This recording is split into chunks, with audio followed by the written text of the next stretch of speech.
नमस्कार दोस्तों, स्वागत है आपका व्यापार लर्निंग हब में। आज का ये वीडियो आपके लिए बहुत इन्फॉर्मेटिव रहेगा क्योंकि आज हम बताएंगे कि कैसे आप व्यापार ऐप से इंस्टेंट जीएसटीआर रिपोर्ट्स डाउनलोड कर उन्हें एक्सेल फॉर्मेट से जेसन फॉर्मेट में कन्वर्ट कर आसानी से जीएसटी फाइलिंग कर सकते हैं। आइए देखते हैं कैसे। तो इसके लिए सबसे पहले आपके पास होनी चाहिए जीएसटीआर 1 की रिपोर्ट जो कि एक्सेल फॉर्मेट में होगी। और अगर आप ऑलरेडी व्यापार यूजर हैं तो आपको उसकी फिक्र करने की जरूरत नहीं, क्योंकि यहाँ आपको इंस्टेंट जीएसटीआर रिपोर्ट मिल जाती है। उसके लिए व्यापार बिलिंग सॉफ्टवेयर ओपन करें, रिपोर्ट सेक्शन में जाएं और जीएसटीआर हेडर के अंदर आपको मिलेंगी जीएसटी रिपोर्ट्स। तो यहाँ से जीएसटीआर 1 पर जाकर मंथ सिलेक्ट कर लें और फिर उसे एक्सेल में डाउनलोड कर लेंगे। लेकिन आप जानते ही हैं कि ये एक्सेल फाइल आप रिटर्न फाइलिंग के लिए इस्तेमाल नहीं कर सकते। उसके लिए आपको चाहिए होगी इसकी जेसन फाइल। आइए देखते हैं कि वो जेसन फाइल आप कैसे बनाएंगे। तो इसके लिए सबसे पहले आपको डाउनलोड करना होगा एक यूटिलिटी टूल। तो आप www.gst.gov.in पर जाएं और ऊपर आपको एक डाउनलोड का ऑप्शन मिलेगा, उस पर क्लिक करें। जहां आपको दिखाई देगा यूटिलिटी टूल्स का ऑप्शन। जैसे ही आप कर्सर को इस ऑप्शन पर लेकर जाएंगे आपको हर टाइप की रिपोर्ट के लिए एक यूटिलिटी टूल मिलेगा। उसी तरह रिटर्न फाइलिंग के लिए होता है रिटर्न्स ऑफलाइन टूल।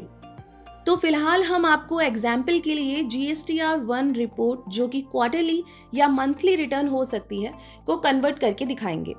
तो उसके लिए हम यहाँ से जीएसटी ऑफलाइन टूल या फिर कहें कि रिटर्न्स ऑफलाइन टूल पर जाएंगे और यहाँ से डाउनलोड बटन का इस्तेमाल कर टूल को डाउनलोड करेंगे। अब आप टूल को अपने सिस्टम में इंस्टॉल कर दीजिए।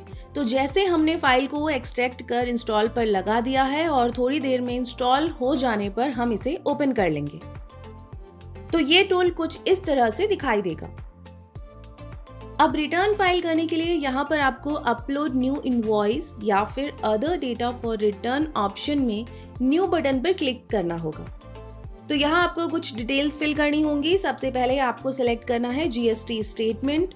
तो हम फिलहाल के लिए जीएसटीआर 1 सिलेक्ट कर रहे हैं। उसके बाद एंटर करना होगा जीएसटीआईएन ऑफ सप्लायर। फिर सिलेक्ट कर लीजिए फाइनेंशियल ईयर और टैक्स पीरियड जिसके लिए आप रिटर्न फाइल कर रहे हैं। फिर आपको मिलेंगे दो ऑप्शंस। पहला इज सेज टैक्स पेयर, यानी अगर आप स्पेशल इकोनॉमिक जोन के अंदर आते हैं तो यस सेलेक्ट कर लीजिए और अगर नहीं तो नो सेलेक्ट कर लीजिए। दूसरा ऑप्शन है is tax payer quarterly filer. तो आप अगर क्यूआरएमपी स्कीम में आते हैं तो यहाँ यस सेलेक्ट करेंगे और अगर नहीं तो नो सेलेक्ट करेंगे। नो सेलेक्ट करते ही आपको एक ऑप्शन विजिबल हो जाएगा, is aggregate turnover greater than 5 crore in preceding financial year. मतलब आपका टर्नओवर अगर 5 करोड़ से ज्यादा है तो आप यस कर दें और अगर कम है तो नो सेलेक्ट कर लें और उसके बाद प्रोसीड बटन पर क्लिक कर देंगे। यहाँ पर आपको एक वार्निंग विंडो मिलेगा जिसमें आपको सारी डिटेल्स दिखाई देंगी जो आपने एंटर की थी। तो एक बार चेक कर लेंगे कि सभी डिटेल्स करेक्ट है या नहीं।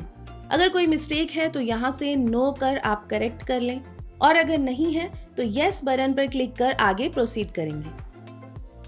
तो ऊपर की तरफ आपको इंपोर्ट फाइल्स का ऑप्शन मिलेगा जहां से आप फाइल अपलोड करेंगे। लेकिन अगर आप मैन्युअली इनवॉइस एंटर करना चाहते हैं तो यहां से डायरेक्टली 1 बाय 1 कर सकते हैं। तो इंपोर्ट फाइल्स पर क्लिक करते ही स्क्रीन कुछ इस तरह से दिखाई देगी। अब यहाँ पर आपको मिलेंगे दो ऑप्शंस। अब अगर आप ऑल सेक्शंस ऑफ रिपोर्ट एक साथ इंपोर्ट करना चाहते हैं तो आप इंपोर्ट एक्सेल पर क्लिक कर डायरेक्ट रिपोर्ट को इंपोर्ट कर देंगे जो हमने थोड़ी देर पहले ही व्यापार बिलिंग सॉफ्टवेयर से डाउनलोड की थी। लेकिन अगर आप section wise separate data import करना चाहते हैं जैसे B2B या फिर B2C तो आप नीचे सिलेक्ट सेक्शन वाले ऑप्शन का इस्तेमाल कर सकते हैं और section wise data copy paste या फिर CSV फाइल अपलोड कर सकते हैं। ये पूरी तरह से आपकी रिक्वायरमेंट पर डिपेंड करता है। तो फिलहाल के लिए हम पहले वाले ऑप्शन के साथ फाइल को कन्वर्ट कर रहे हैं और इंपोर्ट रिपोर्ट पर क्लिक कर फाइल को इंपोर्ट कर देंगे। ऐसा करते ही अगेन आपको एक कंफर्मेशन विंडो दिखेगा विद ऑल द डिटेल्स जहां आपको रिपोर्ट की फुल समरी मिलेगी और साथ ही अगर कोई मिस्टेक्स या एरर्स हैं तो उनकी भी पूरी डिटेल्स। तो इसे अच्छे से चेक करेंगे और फिर इसे ओके कर देंगे।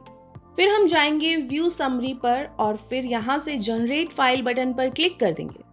तो आपको एक डाउनलोड लिंक मिलेगा जहां से आप इसे डाउनलोड कर अपने सिस्टम में सेव कर सकते हैं। तो इस तरह से आप जीएसटी रिपोर्ट्स को एक्सेल से जेसन में कन्वर्ट कर डायरेक्ट जीएसटी गवर्नमेंट पोर्टल पर फाइलिंग के लिए इस्तेमाल कर सकते हैं। आज की वीडियो में इतना ही। हम जल्द ही आपसे मिलेंगे अपने अगले वीडियो के साथ। तब तक के लिए वीडियो को लाइक और शेयर कर दीजिए और ऐसे ही अन्य ट्यूटोरियल वीडियोस टाइम पर देखने के लिए चैनल को सब्सक्राइब कर बेल आइकन को ऑल पर सेट करना बिल्कुल ना भूलें। Thank you so much for watching this video. Happy व्यापारिंग।